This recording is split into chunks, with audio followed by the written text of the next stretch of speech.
ಓಂ ತದೇತತ್ಸಹಸ್ರಂ ತತ್ಸರ್ವಂ ತಸ್ಯಮೇನ್ನಂ ಮಿತ್ರಂ ದಕ್ಷಿಣಂ ಸಜಿತಿ ಪ್ರಾಣಃ ಪರೋಕ್ಷಪ್ರಿಯಾ ಇವ ಹಿ ದೇವಾಃ ಪರೋಕ್ಷಪ್ರಿಯಾ ಇವ ಹಿ ದೇವಾಃ. ಓಂ ಧರ್ಮಾಧ್ಯಕ್ಷಾಯ ನಮಃ. ಓಂ ಅಮಂತಿ ಆರೇತಂ ಶಂಸಂ ಕೃಣುಹಿ ನಿನಿತ್ಸೋರಾನೋಭರ ಸಂಭರಣಂ ವಸೂನಾಂ ಶತಂತೆ ಶಿಪ್ರಿನ್ನೂತಯಃ.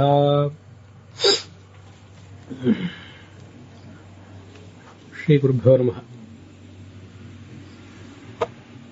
ಮಹಾಭಾರತದ ಅನುಶಾಸನ ಪರ್ವದ 399ನೆಯ ಈ ಭಾಗದಲ್ಲಿ 140ನೆಯ ಧರ್ಮಾಧ್ಯಕ್ಷ ಎಂಬ ಈ ನಾಮ ವಿಷ್ಣು ಸಹಸ್ರನಾಮ ಸ್ತೋತ್ರದ್ದು ಮತ್ತು ಅದಕ್ಕೆ ಸಂಬಂಧಪಟ್ಟಂತಹ ಬೃಹತಿ ಮಂತ್ರವನ್ನು ಕೂಡ ಇವತ್ತು ನಾವು ಶ್ರವಣಕ್ಕೆ ತಂದುಕೋಬೇಕಾಗಿದೆ. ಮೊದಲು ಧರ್ಮಾಧ್ಯಕ್ಷ ಎಂಬ ಶಬ್ದಕ್ಕೆ ಏನೇನು ಅರ್ಥ ಇದೆ ಅಂತ ಅನ್ನೋದನ್ನ ನೋಡೋಣ. ಭಗವಂತ ಧರ್ಮ, ಎಲ್ಲ ಜಗತ್ತನ್ನು ಅವನು ಧರಿಸಿರುವುದರಿಂದ ಅವನಿಗೆ ಧರ್ಮ ಅಂತ ಹೆಸರು. ಅವನು ಅಧ್ಯಕ್ಷನೂ ಹೌದು, ಈ ಜಗತ್ತಿನ ಸರ್ವಶ್ರೇಷ್ಠ ಪುರುಷನೂ ಹೌದು, ಧರ್ಮನೂ ಹೌದು, ಅಧ್ಯಕ್ಷನೂ ಹೌದು. ಅದಲ್ಲದೆ ಅವನು ಧರ್ಮಾಧ್ಯಕ್ಷ. ಪರಮಾತ್ಮನಿಗೆ ಪ್ರೀತಿಕರವಾದದ್ದೇ ಧರ್ಮ ಆಗ್ತದೆ, ಅವನಿಗೆ ಪ್ರೀತಿಕರ ಅಲ್ಲದೇ ಇರುವಂಥದ್ದೆಲ್ಲವೂ ಅಧರ್ಮ. ಧರ್ಮೋ ಭವತ್ಯಧರ್ಮೋಪಿ ಕೃತೋ ಭಕ್ತೈಸ್ತವಾಚ್ಯುತ. ಹೀಗೆ ಭಗವದ್ ಪರವಾದದ್ದೆಲ್ಲವೂ ಧರ್ಮ, ಭಗವತ್ಪರ ಅಲ್ಲದೆಲ್ಲವೂ ಕೂಡ ಅಧರ್ಮ ಅಂತಿರುವುದರಿಂದ ಧರ್ಮಾಧರ್ಮಗಳನ್ನು ತೀರ್ಮಾನಿಸುವಂತಹ ಧರ್ಮ ಮಾರ್ಗದ ಅಧೀಕ್ಷಕ ಅವನು.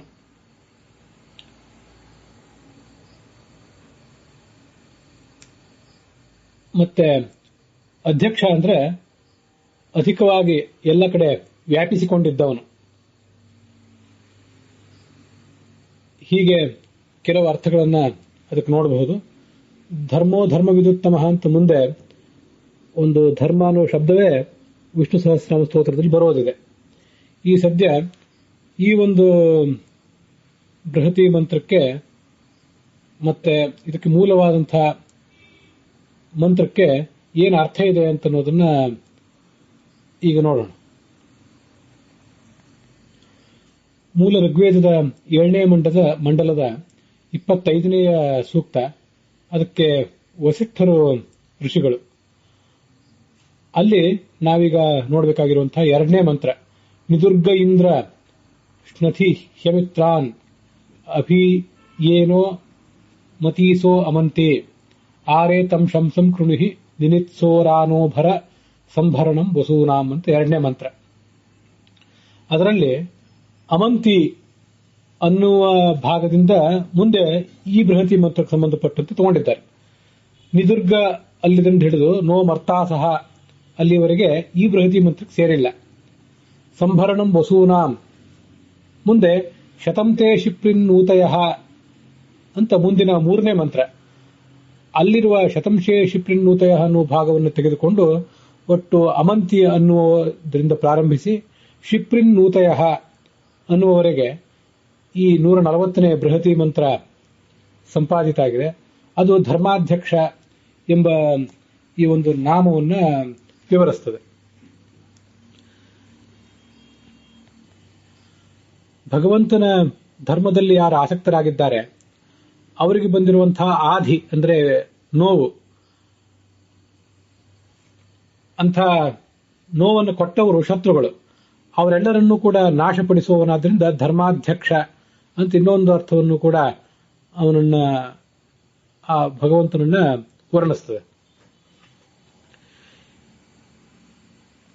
ಇದಕ್ಕೆ ಸಾಯಣಾಚಾರ್ಯ ಹೇಳಿದಂತಹ ಅರ್ಥ ಏನಿದೆ ಅಂತ ಅನ್ನೋದನ್ನ ನಾವೀಗ ನೋಡಬೇಕಾಗಿದೆ.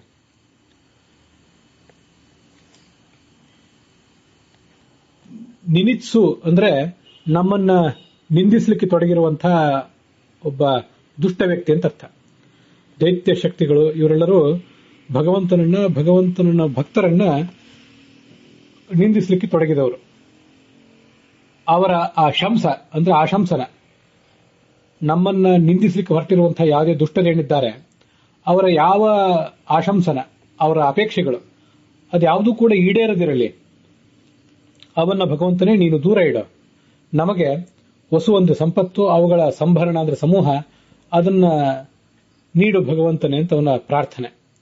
ಶಿಪ್ರಿನ್, ಸಾಯಣಾಚಾರ್ಯರು ಬರೆಯುವಂತೆ ಶಿಪ್ರಿ ಅಂದ್ರೆ ಉಷ್ಣೀಷ, ತಲೆಯ ಮೇಲೆ ಕಿರೀಟ ಅಥವಾ ರುಮಾಲು, ಅಲಂಕೃತವಾದ ಒಂದು ರುಮಾಲು ಏನಿರ್ತದೆ ಅದಕ್ಕೆ ಉಷ್ಣೀಷ ಅಂತ ಕರೀತಾರೆ. ಅದನ್ನು ಧರಿಸಿರುವಂತಹ ಭಗವಂತನೇ ಶತಂತೆ ಶಿಪ್ರಿನ್ ಊತಯ, ತೇ ಅಂದ್ರೆ ತ್ವದೀಯಾಹ, ನಿನ್ನಿಂದ ನಮಗೆ ಅನೇಕ ರಕ್ಷಣೆಗಳು ಸಿಗಬೇಕು. ಊತಿ ಅಂದ್ರೆ ರಕ್ಷಣೆ, ಆ ರಕ್ಷಣೆಗಳು ನಮಗೆಲ್ಲರಿಗೂ ಕೂಡ ಭಕ್ತರಾದ ನಮಗೆ ಸಿಗದಿರಲಿ ಅಂತ ಅದರ ಪ್ರಾರ್ಥನೆ. ಹೀಗೆ ಸಾಯಣಾಚಾರ್ಯ ಹೇಳಿದಂತಹ ಅರ್ಥವನ್ನು ನೋಡಿದ್ವಿ.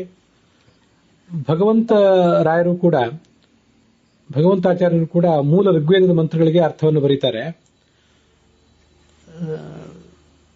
ಧರ್ಮಾಧಿ ಅಂದ್ರೆ ನಾವೀಗೊಂದು ಅರ್ಥ ನೋಡಿದ್ವಿ. ಧಾರ್ಮಿಕರಾದವರಿಗೆ ಆಧಿ ಅಂದ್ರೆ ಮನೋವ್ಯಥೆ ಅಂತ ನೋವನ್ನ ಕೊಟ್ಟವರು, ಅವರಿಗೆ ಯಾವತ್ತೂ ಪೀಡೆಯನ್ನು ಕೊಡುವಂಥವರು ಈ ದೈತ್ಯರು. ಅವರನ್ನ ನಾಶಪಡಿಸುವಂಥವನು, ಆ ದೈತ್ಯರನ್ನ ಸದೆ ಬಡಿಯುವವನು ಅನ್ನೋ ಅರ್ಥವನ್ನು ಹೇಳಿದವರು ಈ ಭಗವಂತಾಚಾರ್ಯರೇ. ನಿದುರ್ಗ ಇಂದ್ರ ಅನ್ನುವ ಮೂಲ ಮಂತ್ರಕ್ಕೆ ಅವರೇನು ಅರ್ಥ ಹೇಳ್ತಾರೆ ಅದನ್ನ ಈಗ ನೋಡೋಣ. ನಿನಿತ್ಸು ಅಂದ್ರೆ ನಮ್ಮನ್ನು ನಿಂದಿಸಲಿಕ್ಕೆ ಬಯಸುವಂತಹ ವ್ಯಕ್ತಿ ಅಂತ ಅರ್ಥ. ಅವನ ಶಂಸ ಅಂತಂದ್ರೆ ನಿಂದನ ರೂಪವಾದಂತಹ ವಚನ. ಅವನು ನಮ್ಮನ್ನೇನು ಬೈಲಿಕ್ಕೆ ಹೊರಟಿದ್ದಾನೆ, ಅವನ ಬೈಗುಳದ ಮಾತು ನಮ್ಮನ್ನ ತಟ್ಟದಿರಲಿ, ನಮ್ಮಿಂದ ಅದು ದೂರ ಇರಲಿ, ನಮಗೆ ಜಗತ್ತಿನಲ್ಲಿ ಯಾರ ನಿಂದೆಯೂ ಕೂಡ ತಟ್ಟದಿರಲಿ, ನಾವು ಅನಿಂದಿತರಾಗಿ ಶುದ್ಧವಾದಂತಹ ಬಾಳನ್ನು ಬದುಕುವಂತಾಗಲಿ ಅಂತ ಅದರ ಅರ್ಥ ನಾವು ತಿಳ್ಕೋಬಹುದು. ನಮಗೆ ಸಂಪತ್ತಿನ ರಾಶಿಯನ್ನ ಕೊಡು ಭಗವಂತನೇ, ತಂದಿಡು, ಆಭರ ಅದರ ಆಹಾರ ಅಂತ ಅದರ ಅರ್ಥ. ಮುಂದೆ ಶತಂತೆ ಶಿಪ್ರಿನ್ ಊತಯ, ಶಿಪ್ರಿನ್ ಅಂದ್ರೆ ಸುಖಿ, ಶಿಪ್ರಿನ್ ವಾಜಾನಾಂಪತೆ ಅಂತ ಪ್ರಾಯ ಋಗ್ಭಾಷ್ಯದ ಮಾತು. ಆ ಶಿಪ್ರಿನ್ ವಾಜಾನಾಂಪತೆ ಅಂತ ಋಗ್ವೇದದಲ್ಲಿದೆ, ಅದಕ್ಕೆ ಸುಖಿನ್ ಅನ್ನಪತೆ ಅಂತ ಋಗ್ಭಾಷ್ಯದಲ್ಲಿ ಆಚಾರ್ಯ ವ್ಯಾಖ್ಯಾನ ಮಾಡಿದ್ದಾರೆ. ಅದನ್ನು ಭಗವಂತಾಚಾರ್ಯರು ತಮ್ಮ ವ್ಯಾಖ್ಯಾನದಲ್ಲಿ ತೋರಿಸ್ತಾರೆ. ನಾನು ಕೂಡ ಅದನ್ನು ನನ್ನ ಅನ್ವಯಾರ್ಥದಲ್ಲಿ ಅದನ್ನೇ ಬಳಸ್ಕೊಂಡಿದ್ದೇನೆ. ಮುಂದೆ ಅದನ್ನು ನೋಡ್ತೇವೆ. ಈ ಊತಿ ಅಂದ್ರೆ ಕಾಮನೆಗಳು, ಅಪೇಕ್ಷೆಗಳು. ಭಗವಂತನೇ ಸುಖರೂಪನಾದಂತಹ ನಿನ್ನಿಂದ ಆ ಭಕ್ತರಾದಂತಹ ನಮಗೆ ಅನೇಕ ಕಾಮನೆಗಳು ಬರಲಿ, ಈಡೇರಲಿ ಅಂತ ಹೀಗೆ ಅರ್ಥವನ್ನ ಈ ಭಗವಂತಾಚಾರ್ಯರು ಬರೀತಾರೆ. ಅಂತೂ ಅಲ್ಲಿ ನಮ್ಮನ್ನು ನಿಂದಿಸಲಿಕ್ಕೆ ಯತ್ನಿಸುವಂತಹ ಈ ಒಬ್ಬ ದುಷ್ಟ ಏನಿದ್ದಾನೆ ಅವನ ಯಾವುದೇ ಬಯಕೆಯೂ ಈಡೇರದೇ ಇರಲಿ ಅನ್ನುವ ಅರ್ಥ ಸಾಯಣಾಚಾರ್ಯರಲ್ಲಿದೆ. ಅವನ ನಿಂದನದ ಮಾತು ನಮ್ಮನ್ನು ತಟ್ಟದಿರಲಿ ಅಂತ ಭಗವಂತಾಚಾರ್ಯರ ವ್ಯಾಖ್ಯಾನದಲ್ಲಿ ಕಾಣಿಸ್ತದೆ. ಮುಂದೆ ಸಂಪಾದಿತವಾದಂತಹ ಬೃಹತಿ ಮಂತ್ರಕ್ಕೆ ರಘುನಾಥ ಸ್ವಾಮಿಗಳು ಮತ್ತೆ ನನ್ನ ಅರ್ಥ ಏನಿದೆ ಅಂತನ್ನೋದನ್ನ ಈ ಮುಂದೆ ನೋಡೋಣ. ಹೇ ಇಂದ್ರ ಅಂತ ಇಂದ್ರನ ಸಂಬೋಧನೆ, ಭಗವಂತನ ಸಂಬೋಧನೆ. ಅಮಂತಿ, ಅಮಂತಿ ಅಂದ್ರೆ ನಮ್ಮನ್ನು ಹಿಂಸಿಸುವಂಥವ್ರು. ಏನೋ ಮರ್ತಾಸಹ ಅಂತ ಹಿಂದಿನ ಮಂತ್ರದಲ್ಲಿದೆ. ಯಾವ ಜನ ನಮ್ಮನ್ನು ಅಮಂತಿ ಎಂದು ಹಿಂಸಿಸ್ತಾರೋ, ತಿರಸ್ಕಾರ ಮಾಡ್ತಾರೋ ಅವರ ಶಂಸ ಅಂದ್ರೆ ಅಭೀಷ್ಟ, ಅವರ ಅಪೇಕ್ಷೆಗಳು, ಅದನ್ನು ನೀನು ಈಡೇರಿಸಬೇಡ, ದೂರ ಇಡೋದನ್ನ. ಅದೇ ಅರ್ಥವನ್ನೇ ಸಾಯಣಾಚಾರ್ಯ ಹೇಳಿದ ಅರ್ಥನೇ ರಘುನಾಥ ತೀರ್ಥ ಸ್ವಾಮಿಗಳ ವ್ಯಾಖ್ಯಾನದಲ್ಲೂ ಇದೆ. ನಿನಿತ್ಸು ಅಂದ್ರೆ ನಮ್ಮನ್ನ ನಿಂದಿಸಲು ಯತ್ನಿಸುವ ವ್ಯಕ್ತಿ. ನಿನಿತ್ಸೋಹೋ ಅಂತ ಶೆಟ್ಟಿ ವ್ಯಕ್ತಿ ಏಕವಚನ. ಅವನ ಅಪೇಕ್ಷೆಯನ್ನು ಈಡೇರಿಸಬೇಡ. ಮತ್ತೆ ಅವರಿಗೆ ದುರ್ಗತಿಯನ್ನೇ ನೀನು ನೀಡು ಅಂತ ಅದರ ತಾತ್ಪರ್ಯ. ವಸು ಅಂದ್ರೆ ಸಂಪತ್ತು, ಅದರ ಸಂಭರಣ ಅಂದ್ರೆ ಸಮೂಹವನ್ನ ನಮಗೆ ಪ್ರಾಪಯ ಮುಟ್ಟಿಸು. ಅದಲ್ಲದೆ ಹೆಚ್ಚಿನ ಏನು ಹೇಳುವುದಿದೆ. ಶಿಪ್ರಿನ್, ಶ ಅಂದ್ರೆ ಸುಖ, ಮೂಲತಃ ಶ ಅಂದ್ರೆ ಸುಖ. ಅದು ಅತಿಶಯಿತ ಸುಖವಾದಾಗ ಶಿ ಅಂತಾಗಿದೆ. ತೃತೀಯೋತಿಶಯ ಅಂತ ಸೂತ್ರ ಇದೆ. ಆಚಾರ್ಯರೇ ಅದನ್ನು ಸರ್ವಮೂಲದಲ್ಲಿ ಅನೇಕ ಕಡೆ ಹೇಳಿದ್ದಾರೆ. ಒಂದನೇ ಅಕ್ಷರವನ್ನು ಬಿಟ್ಟು ಮೂರನೇ ಅಕ್ಷರವನ್ನು ಪ್ರಯೋಗ ಮಾಡಿದರೆ ಅದಕ್ಕೆ ಅತಿಶಯ ಅಂತ ಅರ್ಥ ಆಗ್ತದೆ.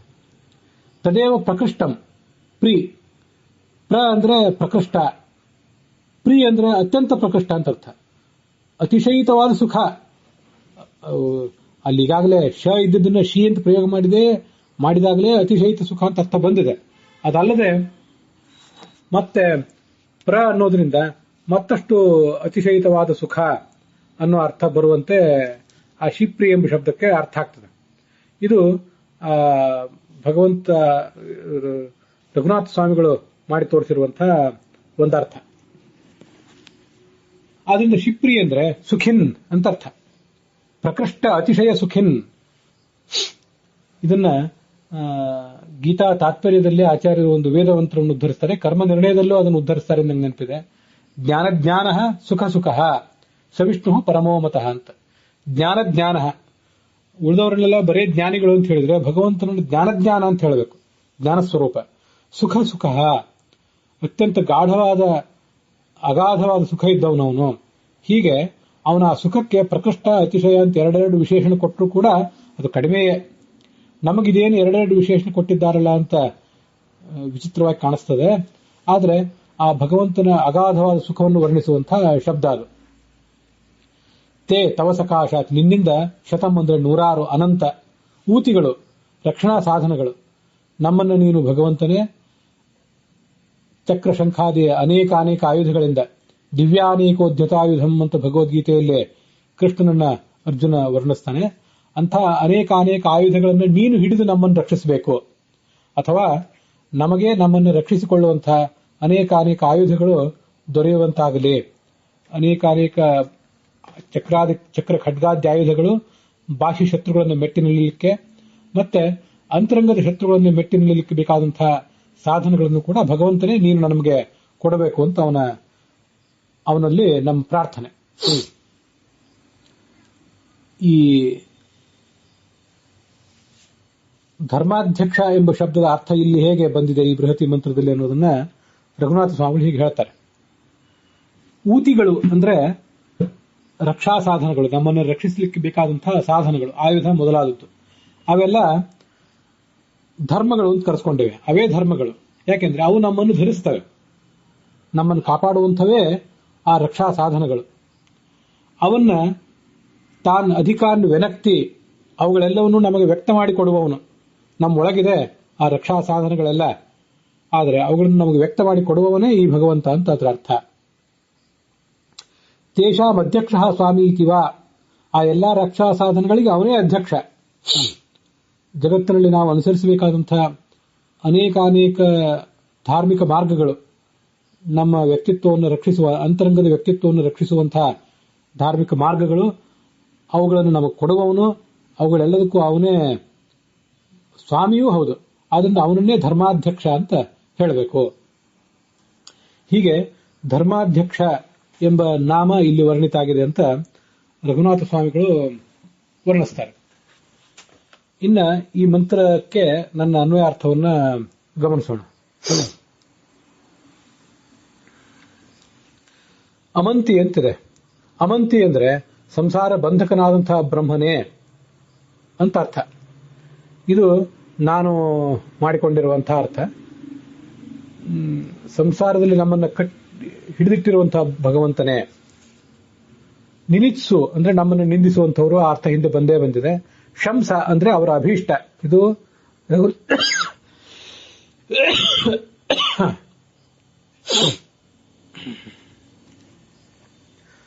ರಘುನಾಥ ಸ್ವಾಮಿಗಳು ಹೇಳಿದಂತಹ ಅರ್ಥ.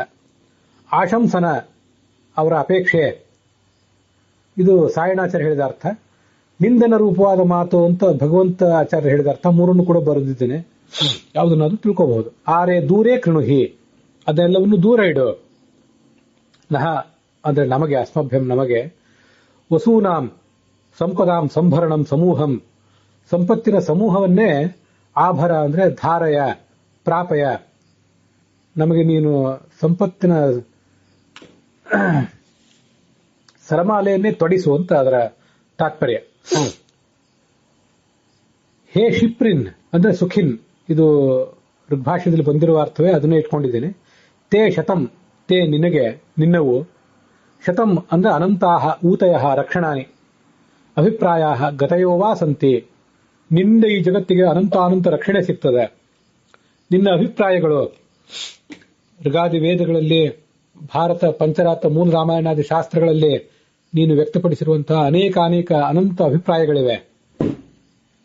ಮತ್ತೆ ಗತಿ ಅಂತನೂ ಕೂಡ ಅರ್ಥ ಇದೆ ಈ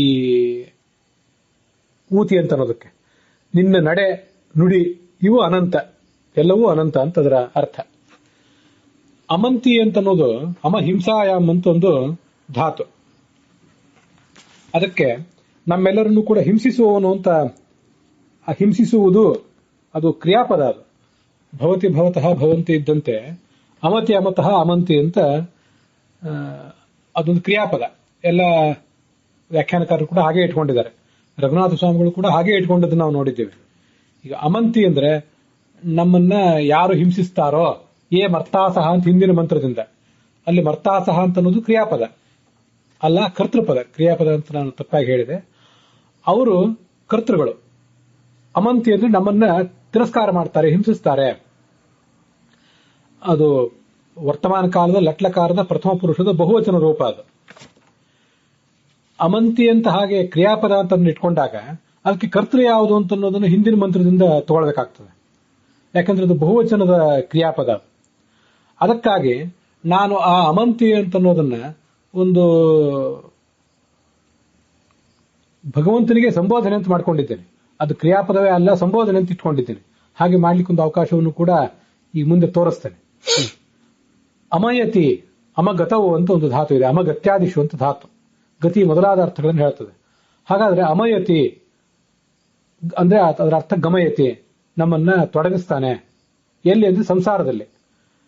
ಸಂಸಾರದಲ್ಲಿ ನಮ್ಮನ್ನು ತೊಡಗಿಸುವುದರಿಂದ ಆ ಪರಬ್ರಹ್ಮನನ್ನೇ ಅಮಂ ಅಂತ ಹೇಳಬೇಕು. ಅಮಂ ಅಮೇ ಅಮಾನಿ ಅಂತ ನಪುಂಸಕಲಿಂಗ ಶಬ್ದ ಆಗ್ತದೆ. ಮುಂದೆ ಅಂತತಿ, ಬಧ್ನಾತಿ ತಾನಿತಿ ಅಂತಿ, ಸಂಸಾರದಲ್ಲಿ ಅವರನ್ನು ತೊಡಗಿಸಿ ಅವರನ್ನ ಬಂಧಿಸಿಟ್ಟಿದ್ದಾನೆ. ಅತಿ ಬಂಧನೆ ಅಂತ ಧಾತು ಇದೆ. ಹೀಗೆ ಭಗವಂತ ಅಮ, ಯಾಕೆಂತಂದ್ರೆ ಅವನು ಸಂಸಾರದಲ್ಲಿ ನಮ್ಮನ್ನು ತೊಡಗಿಸಿದ್ದಾನೆ, ಮತ್ತೆ ಅಂತಿ ನಮ್ಮನ್ನ ಬಂಧಿಸಿಟ್ಟಿದ್ದಾನೆ ಕೂಡ.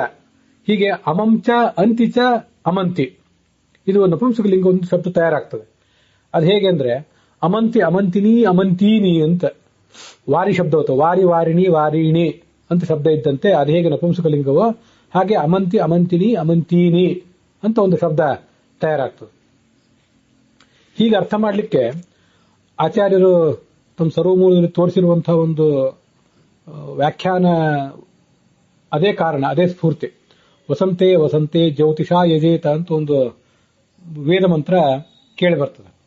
ಪ್ರತಿಯೊಂದು ವಸಂತದಲ್ಲೂ ಕೂಡ ಜ್ಯೋತಿಷ್ಠೋಮ ಯಾಗ ಮಾಡಬೇಕು ಅಂತ. ವಸಂತೆ ಅಂತ ಸಪ್ತಮಿ ವಿಭಕ್ತಿ ಏಕವಚನ, ವಸಂತ ಕಾಲದಲ್ಲಿ ಅಂತ ಅದರ ಅರ್ಥ ಆಗ್ತದೆ. ವಸಂತೆ ವಸಂತೆ ಅಂದ್ರೆ ಎರಡು, ಪ್ರತಿಯೊಂದು ವಸಂತ ಕಾಲದಲ್ಲಿ ಅಂತ ಅದರ ಅರ್ಥ. ಅಂತೂ ಆ ಸಪ್ತಮಿ ವಿಭಕ್ತಿ ಇದ್ದದನ್ನ ಹೇ ವಸಂತೆ ಅಂತ ಭಗವಂತನಿಗೆ ಅದನ್ನು ಸಂಬೋಧನೆ ಮಾಡಿದ್ದಾರೆ. ಹರಿಹಿ ಹರಿ ಹರಯ ಅನ್ನೋದ ಇಕಾರ ಅಂತವಾದ ಶಬ್ದ ಹೇಗೋ, ಅಲ್ಲಿ ಹೇ ಹರೇ ಅನ್ನೋದು ಭಗವಂತನಿಗೆ ಹೇಗೆ ಸಂಬೋಧನೆಯೋ ಹಾಗೆ ಹೇ ವಸಂತೆ ವಸಂತಿಶ್ಚ ವಸಂಸ್ತತಃ, ಎಲ್ಲ ಕಡೆಯೂ ಕೂಡ ವ್ಯಾಪಿಸಿಕೊಂಡಿದ್ದು ಅವರವರಲ್ಲಿ ವಾಸಿಸಿಕೊಂಡಿದ್ದು ವ್ಯಾಪಿಸಿಕೊಂಡಿದ್ದಾನೆ ಅಂತ. ಹೀಗೆ ವಸಂತಿಶ್ಚ ವಸಂತತಃ, ವಾಸ ಮಾಡಿಕೊಂಡಿದ್ದು ತತ ವ್ಯಾಪ್ತನಾಗಿದ್ದಾನೆ. ಆದ್ದರಿಂದ ವಸಂತಿ ಅನ್ನುವುದು ಭಗವಂತನನ್ನ ಸಂಬೋಧನೆ ಮಾಡುವಂತಹ ಒಂದು ಶಬ್ದ, ಇಕಾರ ಅಂತವಾದ ಶಬ್ದ. ಅದು ಅದರ ಸಂಬೋಧನ ಪ್ರಥಮ ವಿಭಕ್ತಿ ಏಕವಚನ ಅಂತ ಆಚಾರ್ಯ ವ್ಯಾಖ್ಯಾನ ಮಾಡಿದ್ದಿದೆ. ಅದು ಸಪ್ತಮಿ ವಿಭಕ್ತಿ ಶಬ್ದ ಅಲ್ಲವೇ ಅಲ್ಲ ಅಂತ. ಅದರ ಅರ್ಥ ಎಲ್ಲ ಹೀಗಿದೆ.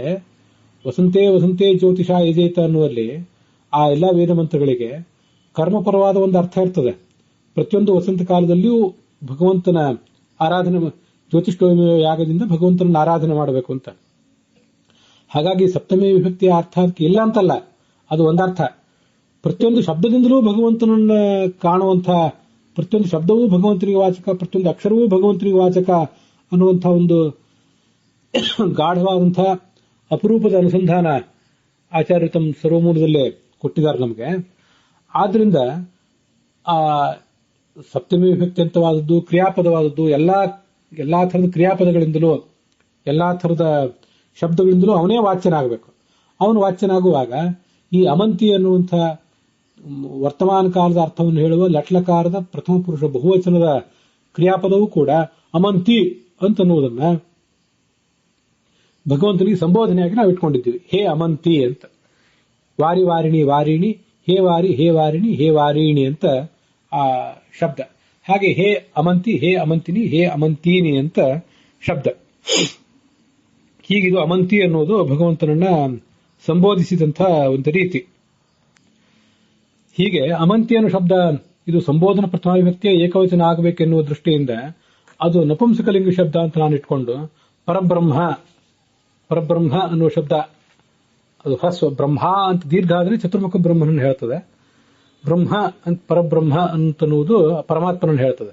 ಅದಕ್ಕಾಗಿ ಸಂಸಾರ ಬಂಧಕವಾದ ಬ್ರಹ್ಮನೇ ಅಂತ ಅದಕ್ಕೆ ಅರ್ಥ ಮಾಡ್ಕೊಂಡಿದ್ದೇನೆ. ಈ ಅರ್ಥದ ಔಚಿತ್ಯವನ್ನ ವಿದ್ವಾಂಸರು ಪರಿಶೀಲನೆ ಮಾಡಿ ತಿಳಿಸಬೇಕು. ಬಂಧಕೋ ಭವಪಾಶೇನ ಭವಪಾಶಾಚ್ಚ ಮೋಚಕಃ ಕೈವಲ್ಯದ ಪರಬ್ರಹ್ಮ ವಿಷ್ಣುದೇವ ನ ಸಂಶಯ ಅಂತ ಒಂದು ಶ್ಲೋಕವನ್ನ, ಪುರಾಣದ ಶ್ಲೋಕವೊಂದನ್ನು ಆಚಾರ್ಯರು ತತ್ವನಿರ್ಣಯದಲ್ಲಿ ಉದ್ಧರಿಸ್ತಾರೆ. ಭವಪಾಶದಿಂದ ನಮ್ಮನ್ನು ಕಟ್ಟಿ ಹಾಕುವವನು, ಮತ್ತೆ ಅದರಿಂದ ನಮ್ಮನ್ನು ಬಿಡಿಸುವವನು, ಮತ್ತೆ ಕೈವಲ್ಯದ ಮೋಕ್ಷವನ್ನು ನಮಗೆ ಕೊಡುವವನು. ಕೈವಲ್ಯದ ಪರಂ ಬ್ರಹ್ಮ ಅಂತಹ ಪರಬ್ರಹ್ಮನೇ ಆ ಭಗವಂತ ಅಂತ, ವಿಷ್ಣು ರೂಪನಾದ ಭಗವಂತ ಅಂತ ಅವನ ಪ್ರಾರ್ಥನಾ ಇದೆ. ಆದ್ರಿಂದ ಅಮಂತಿ ಅನ್ನುವುದು ಅವನಿಗೊಂದು ಸಂಬೋಧನೆ. ಶಿಪ್ರಿನ್, ಸುಖಿನ್ ಅಂತ ಅದರ ಇದು ಕೂಡ ಸಂಬೋಧನೆ. ಋಗ್ಭಾಷ್ಯದಲ್ಲಿ 29ನೇ ಸೂಕ್ತದಲ್ಲಿ 2ನೇ ಮಂತ್ರ, ಅದು ದ್ವಿತೀಯಾಧ್ಯಾಯದ 151ನೇ ಶ್ಲೋಕದಲ್ಲಿ. ಹೀಗಿದು ಶಿಪ್ರಿನ್ ಅನ್ನೋದು ಸುಖಿನ್ ಅನ್ನೋ ಅರ್ಥವನ್ನು ಹೇಳ್ತದೆ. ಮುಂದೆ ಊತಿ ಅಂತ ಶಬ್ದ ಇದೆಯಲ್ಲ, ಆ ಊತಿ ಅಂತಂದ್ರೆ ರಕ್ಷಣೆ ಅಂತ ಅರ್ಥ ಇದೆ, ಅಭಿಪ್ರಾಯ ಅಂತ ಅರ್ಥ ಇದೆ. ಇದು ಭಾಗವತದಲ್ಲಿ ಬಂದಿರುವಂತಹ ಒಂದು ಶ್ಲೋಕನೂ ಕೂಡ ಹೀಗಿದೆ. ಅದು ನನಗೆ ಹೀಗೆ ನೆನಪಿಗೆ ಬರ್ತಾ ಇದೆ. ವಿಧಾತು ರವೈತಿ ಜಂತು ಕುಮನೀಶ ಊತಿಂ, ವಿಧಾತ ಜಗತ್ತಿನ ಸೃಷ್ಟಿಕರ್ತನಾದ ಭಗವಂತನ ಊತಿ, ಆ ಊತಿಯನ್ನ ಕುಮನೀಶ ದುರ್ಬುದ್ಧಿಯವನಾದಂತಹ ಜಂತು ಪ್ರಾಣಿ, ಒಂದೊಂದು ಸಾಮಾನ್ಯ ಮನುಷ್ಯ ಅವನು ಹೇಗೆ ತಿಳ್ಕೊತಾನೆ ಅಂತ ಭಾಗವತದ 1:3:37 ಅಲ್ಲಿ ಬಂದಿರುವಂತಹ ಮಾತದು. ಅದಕ್ಕೆ ಊತಿ ಎಂಬ ಶಬ್ದಕ್ಕೆ ವಿಜಯಧ್ವಜದಲ್ಲಿ ಅಭಿಪ್ರಾಯ ಅಂತ ಅರ್ಥವನ್ನು ಬರೆದಿದ್ದಾರೆ. ಮತ್ತೆ ಯಾದವಾರ್ಯರು ಅಭಿಪ್ರಾಯ ಮತ್ತು ಗತಿ ಅಂತ 2 ಅರ್ಥವನ್ನು ಕೂಡ ಬರೆದಿದ್ದಾರೆ. ಆದ್ರಿಂದ ಇಲ್ಲಿ ನಡೆ ನುಡಿ ಎರಡನ್ನೂ ಕೂಡ ನಾನು ತಿಳ್ಕೊಂಡಿದ್ದೇನೆ. ಭಗವಂತನ ಆ ನಡೆ ಅಂದ್ರೆ ಗತಿ, ಅದನ್ನ ಅವನಿಗೆ 106 ಗತಿಗಳು, ಅನಂತ ಗತಿಗಳಿವೆ, ಎಲ್ಲಿಯೂ ಹೇಗೂ ಇರಬಲ್ಲ ಅಂತ ಶತಂತೇ ಶಿಪ್ರಿನ್ ಊತಯ ಅನ್ನುವ ಮಾತಿನ ಅರ್ಥ. ಸುಖಸ್ವರೂಪನಾದ ಭಗವಂತನೇ, ನಿನಗೆ ಅನಂತ ನಡೆಗಳಿವೆ, ಅನಂತ ಅಭಿಪ್ರಾಯಗಳೂ ಇವೆ, ಅನಂತ ನುಡಿಗಳೂ ಇವೆ ಅಂತ ಹೀಗೆ ಅದರ ಅಭಿಪ್ರಾಯ. ವ್ಯಾಸ ದತ್ತಾತ್ರೇಯಾದಿ ರೂಪಗಳಲ್ಲಿ ಅನೇಕ ಶಾಸ್ತ್ರಗಳನ್ನು ರಚಿಸಿ ಊತಿ ಎಂದ್ರ ಅಭಿಪ್ರಾಯಗಳನ್ನು ಕೂಡ ನೀನು ವ್ಯಕ್ತ ಮಾಡಿದ್ದಿ. ಮತ್ತೆ ಆ ಶಾಸ್ತ್ರಗಳ ಮೂಲಕ ಅಭಿಪ್ರಾಯಗಳನ್ನು ವ್ಯಕ್ತ ಮಾಡಿದ್ದಿ. ನಮಗೆಲ್ಲರಿಗೂ ಆ ರಕ್ಷಣೆಗಳನ್ನು ಕೂಡ ನರಸಿಂಹ ವರಾಹಾದಿ ರೂಪಗಳಿಂದ ನೀನು ಕೊಡ್ತಿ. ಅದಲ್ಲದೆ ಎಲ್ಲಾ ರೂಪಗಳಿಂದಲೂ ಕೂಡ ನೀನು ಸರ್ವತ್ರ ವ್ಯಾಪ್ತನೇ ಆಗಿದ್ದಿ. ಹೀಗೆ ನಿನ್ನ ಅನಂತ ನಡೆ ನುಡಿಗಳನ್ನ ಶಾಸ್ತ್ರ ಹೇಳಿದೆ ಅಂತ ಅದರ ತಾತ್ಪರ್ಯ.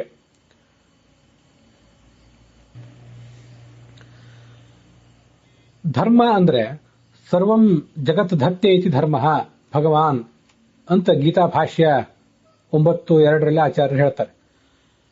ಬೇರೆ ಕಡೆನೂ ಹೇಳಿರಬಹುದು, ಒಂದನ್ನು ಇಲ್ಲಿ ಉದ್ಧರಿಸಿದ್ದೇನೆ. ಧರ್ಮ ಅಂದ್ರೆ ಸಕಲ ಜಗತ್ತನ್ನು ಧರಿಸಿರುವಂತಹ ಭಗವಂತ ಅಂತ ಅದರ ಅರ್ಥ. ಧರ್ಮಶ್ಚಾಸೋ ಅಧ್ಯಕ್ಷಶ್ಚೇತಿ ಧರ್ಮಾಧ್ಯಕ್ಷ, ಜಗತ್ತನ್ನು ಧರಿಸಿರುವಂತಹ ಅಧ್ಯಕ್ಷ ಇವನು. ಜಗತ್ತಿನ ಮೇಲೆ ಒಂದು ಕಣ್ಗಾವಲಿಟ್ಟವನು, ಜಗತ್ತನ್ನು ಧರಿಸಿದವನು ಹೌದು. ಒಟ್ಟಾರೆ ಅದರ ಅರ್ಥ ಜಗತ್ ಪೋಷಕ ಅಧ್ಯಕ್ಷಶ್ಚೇತಿ. ಅದನ್ನ ಹಿಂದೆ ನಾವು ಲೋಕಾಧ್ಯಕ್ಷ, ಸುರಾಧ್ಯಕ್ಷ ಇತ್ಯಾದಿ ಕಡೆಗಳಲ್ಲಿ ನೋಡಿದ್ದೇವೆ. ಅಧ್ಯಕ್ಷ ಅಂತಂದ್ರೆ ಅಧ್ಯಕ್ಷೋಧಿಪತಿ ಪ್ರೋಕ್ತ ಯದಕ್ಷಾಣಿ ಅಸ್ಯ ಚ ಉಪರಿ. ಅಧ್ಯಕ್ಷ ಅಂದ್ರೆ ಅಧಿಪತಿ, ಒಡೆಯ ಅಂತ ಅರ್ಥ. ಅಸ್ಯ ಉಪರಿ, ಈ ಜಗತ್ತಿನ ಮೇಲೆ, ಯತ್ ಅಕ್ಷಾಣಿ, ಯಾವ ಕಾರಣದಿಂದ ಈ ಭಗವಂತನ ಇಂದ್ರಿಯಗಳೆಲ್ಲವೂ ಈ ಜಗತ್ತಿನ ಮೇಲಿವೆ, ಜಗತ್ತನ್ನ ಅವು ಸರ್ವೇಕ್ಷಣೆ ಮಾಡ್ತಾ ಇವೆ ಅಂತ ಅರ್ಥ ಇದೆ. ಆದ್ರಿಂದ ಜಗತ್ ಪೋಷಕನೂ ಆದಂಥ, ಜಗತ್ತಿನ ಮೇಲೆ ಕಣ್ಗಾವಲಿಟ್ಟಂಥ ಒಬ್ಬ ಅಧ್ಯಕ್ಷ ಇವನು ಅಂತ ಅರ್ಥ. ಇದೇ ಅರ್ಥವನ್ನೇ ಈ ಬೃಹತಿ ಮಂತ್ರ ನಹ ವಸೂನಾಂ ಸಂಭರಣಂ ಭರ ಅನ್ನುವಲ್ಲಿ ವರ್ಣನೆ ಮಾಡಿದೆ. ನಮಗೆ ಸಂಪತ್ತಿನ ಒಂದು ಸಮೂಹವನ್ನೇ ಕೊಡು ಭರ ಅಂತ ಅಲ್ಲಿದೆ ಮೂಲ ವೇದವಾಕ್ಯದಲ್ಲಿ. ಭರ ಕೊಡುವುದು ಅಂತಂದ್ರು ಧಾರೆಯ, ನಾನು ನನ್ನ ಅನ್ವಯಾರ್ಥದಲ್ಲಿ ಅದನ್ನ ಧಾರಯ ಅಂತ ಬರೆದಿದ್ದೇನೆ. ಧಾರಯ ಅಂತ ಬರಲಿಕ್ಕೆ ಏನ್ ಕಾರಣ ಅಂದ್ರೆ ನಮಗೆ ಅದನ್ನು ತೊಡಿಸು, ಸಂಪತ್ತಿನ ಸರಮಾಲೆಯನ್ನೇ ತೊಡಿಸು, ಜ್ಞಾನದ ಮಾಲೆ, ಭಕ್ತಿಯ ಮಾಲೆ, ವೈರಾಗ್ಯದ ಮಾಲೆಯನ್ನು ನಮಗೆ ತೊಡಿಸು ಅಂತ ಅರ್ಥ. ಹೀಗೆ ಧಾರಯತೀತಿ ಧರ್ಮ, ಜಗತ್ತನ್ನು ತಾನು ಧರಿಸಿದ್ದಾನೆ ಅಷ್ಟೇ ಅಲ್ಲ, ನಮಗೆ ಸಂಪತ್ತಿನ ಸರಮಾಲೆಯನ್ನು ತೊಡಿಸುವಂಥ ಧರ್ಮ ಅವನು. ಹೀಗೆ ಧರ್ಮ ಶಬ್ದ ಹೇಳ್ತದೆ. ಈ ಬೃಹತಿ ಮಂತ್ರವು ಕೂಡ ಭರ, ಆ ಸಂಪತ್ತನ್ನು ನಮಗೆ ಕೊಡು ಅಂತ ಹೇಳ್ತಾ ಇದೆ.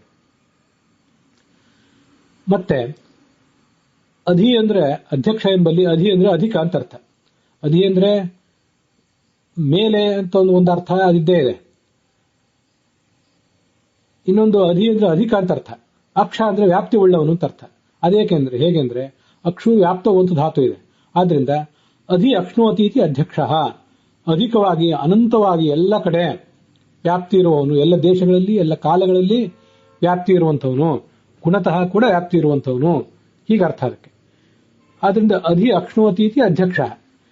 ಇದನ್ನ ಶತಂ ತೇ ಶತಂ ಊತಯ ಅನ್ನುವಲ್ಲೂ ಕೂಡ ಈ ಅಧ್ಯಕ್ಷ ಎಂಬ ಶಬ್ದದ ವಿವರಣೆ ಇದೆ. ತೇ ಭಗವಂತನೇ, ತೇ ನಿನ್ನ, ಶತಂ ಊತಯ ನೂರಾರು ನಡೆಗಳು, ನುಡಿಗಳು. ಆ ನುಡಿಗಳೇ ನಡೆಗಳೇ ಗತಿಗಳು. ಊತಿ ಅಂದ್ರೂ ಗತಿ ಅಂತ ಅರ್ಥ.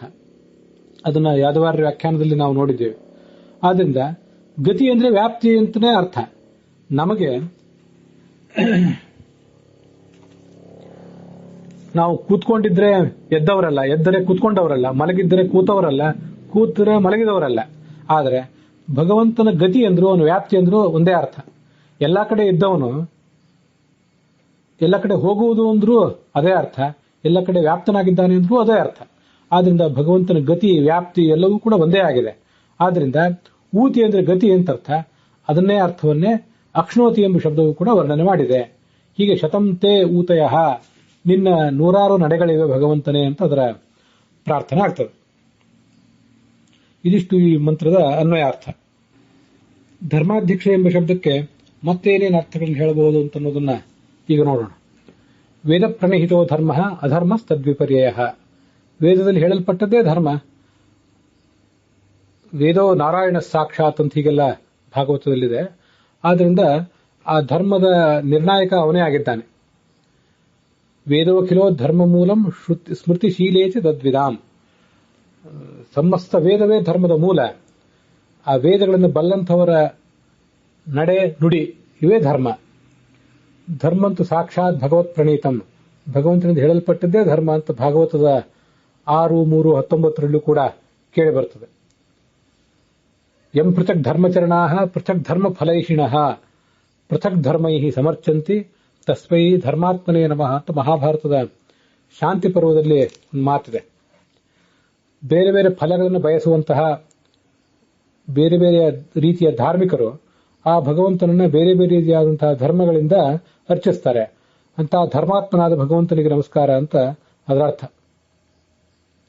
ವಕ್ತಾ ಕರ್ತ ಅವಿತಾ ನಾಣ್ಯ ಧರ್ಮಸ್ಯ ಅಚ್ಯುತ ತೇ ಭುವಿ ಸಭಾಯಾಮಪಿ ವೈರಿಂಚ್ಯಾಂ ಯತ್ರ ಮೂರ್ತಿಧರಾ ಕಲಾಹ ಅಂತ ಭಾಗವತದಲ್ಲಿ ಮತ್ತೊಂದು ಕಡೆ 11 ಸ್ಕಂದ 7ನೇ ಅಧ್ಯಾಯದ 5ನೇ ಶ್ಲೋಕದಲ್ಲಿ ಬರ್ತದೆ. ಧರ್ಮವನ್ನು ಹೇಳಬೇಕಾದವನು ನೀನೇ, ಅದನ್ನ ವ್ಯವಸ್ಥೆ ಮಾಡಬೇಕಾದವನು ನೀನೇ, ಅದನ್ನು ರಕ್ಷಿಸಬೇಕಾದಂಥವನು ನೀನೇ. ಹೀಗದರ ತಾತ್ಪರ್ಯ. ತೇಷಾಂ ಫಲಂ ಚೈವ ದದಾತಿ ಸ್ವಯಂ ಅಚ್ಯುತಃ, ಧರ್ಮದ ಫಲವನ್ನು ಕೊಡುವಂಥವನು ಅವನೇ ಆಗಿದ್ದಾನೆ. ಆಚಾರ ಪ್ರಭವೋ ಧರ್ಮ ಧರ್ಮಸ್ಯ ಪ್ರಭುರಚ್ಯುತಃ ಅಂತ ವಿಷ್ಣು ಸಹಸ್ರನಾಮದ ಫಲಶ್ರುತಿಯಲ್ಲಿ ಮುಂದೆ ಬರೋದಿದೆ. ಧರ್ಮದ ಪ್ರಭುವೇ ಅವನು.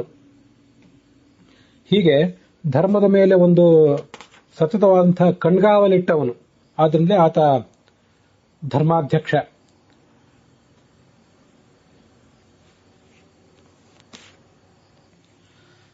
ಧರ್ಮಾಧರ್ಮಾನ್ ಸದಾ ಪಶ್ಯನ್ ಸ್ವೇಚ್ಛೆಯ ಬೋಧಯತ್ಯಜಃ ಕಾಂಶ್ಚಿತ್ ತೇಷಾಂ ಫಲಂ ಚೈವ ದದಾತಿ ಸ್ವಯಮಚ್ಯುತಃ. ಧರ್ಮಾಧರ್ಮಗಳನ್ನು ತಾನು ಬಲ್ಲವನಾಗಿದ್ದಾನೆ.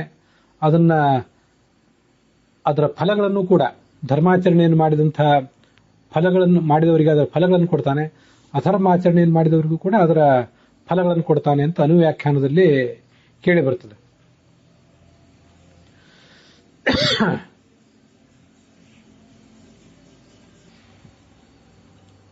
ಭಾಗವತದಲ್ಲಿ 6ನೇ ಸ್ಕಂದದಲ್ಲಿ 1ನೇ ಅಧ್ಯಾಯದ 42ನೇ ಶ್ಲೋಕ ಒಂದು ಹೇಳುವಂತೆ, ನಾವು ಮಾಡುವ ಧರ್ಮಕ್ಕೆ ಸಾಕ್ಷಿ ಯಾವುದು ಅಂದ್ರೆ ಸೂರ್ಯ, ಅಗ್ನಿ, ಆಕಾಶ, ಮರುತ್ತು, ಗೋವುಗಳು ಮತ್ತು ವೇದಗಳು, ಚಂದ್ರ, ಹಗಲು ಮತ್ತು ಸಾಯಂಕಾಲದ ಸಂಧ್ಯೆಗಳು ಮತ್ತು ದಿಕ್ಕುಗಳು, ಪೃಥ್ವಿ ಮತ್ತು ಕಾಲ ಮತ್ತು ಧರ್ಮ ಅಂದ್ರೆ ಯಮಧರ್ಮ ಮತ್ತು ಯಮಧರ್ಮನಲ್ಲಿ ಅಂತರ್ಯಾಮಿಯಾದಂತಹ ಭಗವಂತ. ಇತಿ ಏತೇ ಧರ್ಮಸ್ಯ ಸಾಕ್ಷಿಣಃ, ಧರ್ಮದ ಸಾಕ್ಷಿಗಳಿವರೆಲ್ಲರೂ ಅಂತ ಅಲ್ಲಿ ಕೇಳಿ ಬರ್ತದೆ. ಆ ಶ್ಲೋಕದ ಪಾಠ ಕಹ್ಕುಂ ಕಾಲೋ ಧರ್ಮ ಇತಿ, ಅದ್ರ ಬದಲಾಗಿ ಕಾಲಃ ಸ್ವಯಂ ಧರ್ಮ ಇತಿ ಹಿಯೇತೆ ಧರ್ಮಸ್ಯ ಸಾಕ್ಷಿಣಃ ಅಂತಿದೆ.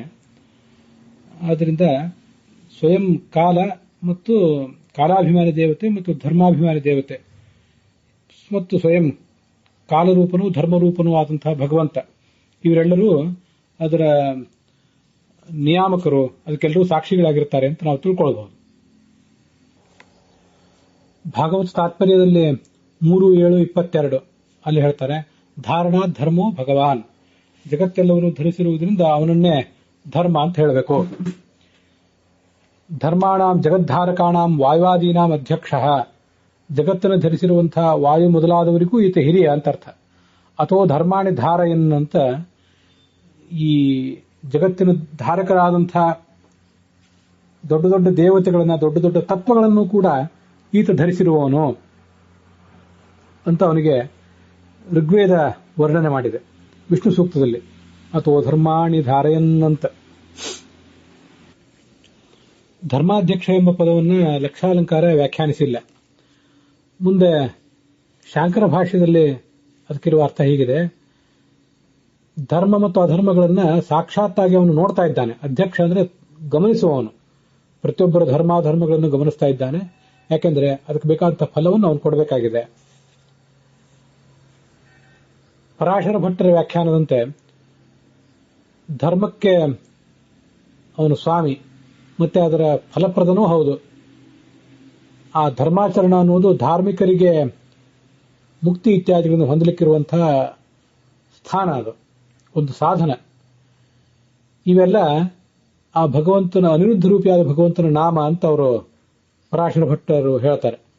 ಧರ್ಮಾಧಿಕಾರಿಗಳಾದವರು ಧರ್ಮಾಧಿಕಾರಿನೋ ಲೋಕಾಹ ತದ ಆರಾಧ್ಯಾಹ ಸುರಾಸ್ತದ, ಧರ್ಮಕ್ಕೆ ಅಧಿಕಾರಿಗಳಾದಂತಹ ನಾವೇನು ಜನ ಇದ್ದೇವೆ, ನಮ್ಮಿಂದ ಆರಾಧಿಸಲ್ಪಡುವಂತಹವರು ದೇವತೆಗಳು.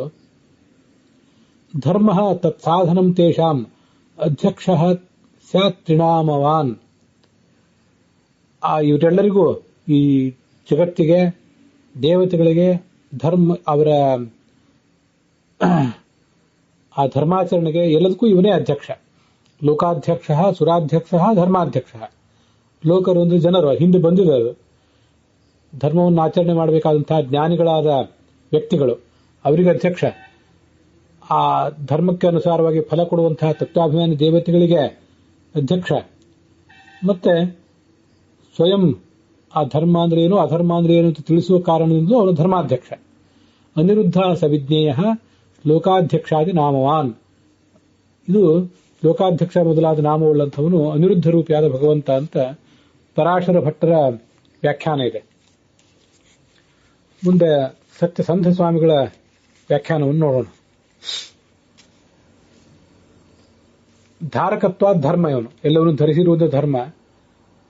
ಅಧಿಕಾನಿ ಅಕ್ಷಾಣಿ ಇಂದ್ರಿಯಾಣಿ ಸಹ ಅಧ್ಯಕ್ಷ, ಎಲ್ಲ ಕಡೆ ವ್ಯಾಪ್ತವಾದಂತಹ ಶ್ರೇಷ್ಠಗಳಾದಂತಹ ಇಂದ್ರಿಯಗಳನ್ನು ಹೊಂದಿರುವಂತಹವನು, ಆದ್ದರಿಂದ ಅಧ್ಯಕ್ಷ. ಧರ್ಮನೂ ಅಧ್ಯಕ್ಷನೂ ಹೌದು, ಮತ್ತೆ ಧರ್ಮಕ್ಕೆ ಅಧ್ಯಕ್ಷನೂ ಹೌದು. ಹೀಗೆ ಅರ್ಥಗಳನ್ನು ಅದಕ್ಕೆ ನಾವು ನೋಡಬಹುದು. ಹೀಗೆ ಈ ಬೃಹತಿ ಮಂತ್ರ ಮತ್ತೆ ಅದಕ್ಕೆ ಸಂಬಂಧಪಟ್ಟಂತಹ ಧರ್ಮಾಧ್ಯಕ್ಷ ಎಂಬ ನಾಮ, ಇದೆಲ್ಲವನ್ನು ಕೂಡ ನಾವು ಈಗ ಕೇಳಿದ್ವಿ. ಭಗವಂತ ಈ ಜಗತ್ತಿನ ಮೇಲೆ ಕಣ್ಗಾವಲಿಟ್ಟಂತಹ ಅನೇಕಾನೇಕ ದೇವತೆಗಳೇನಿದ್ದಾರೆ, ಆ ಎಲ್ಲ ತತ್ವಾಭಿಮಾನಿ ದೇವತೆಗಳಿಗೆ ಹಿರಿಯ. ಅವರೊಳಗೆ ನಿಂತು ನಮಗೆ ಧರ್ಮಾಧರ್ಮಾದಿಗಳನ್ನು ತೋರಿಸುವಂಥವನು ಅವನೇ. ಸ್ವಯಂ ಜಗತ್ತನ್ನು ಧರಿಸಿರುವಂಥವನು, ನಮ್ಮೆಲ್ಲರನ್ನೂ ಕೂಡ ಧರಿಸಿರುವಂಥವನು. ನಮಗೆ ಎಲ್ಲ ಥರದ ರಕ್ಷಣೆಗಳನ್ನು ಕೊಡುವವನು ಅಂತ ಈ ಬೃಹತಿ ಮಂತ್ರ ವರ್ಣನೆ ಮಾಡಿದೆ. ಅವನ ನಡೆ ನುಡಿ ಇವೆಲ್ಲವೂ ಕೂಡ ಅನಂತವಾಗಿವೆ, ನಮ್ಮ ಊಹೆಗೆ ಮಿಲ್ಕದಂಥವಾಗಿವೆ ಅಂತ ಆ ಭಗವಂತನನ್ನ ಧರ್ಮಾಧ್ಯಕ್ಷ ಎಂಬ ಈ ನಾಮ ವರ್ಣಿಸಿದೆ. ಇಲ್ಲಿಗೆ ಈ ಭಾಗ ಸಮಾಪ್ತವಾಗಿದೆ.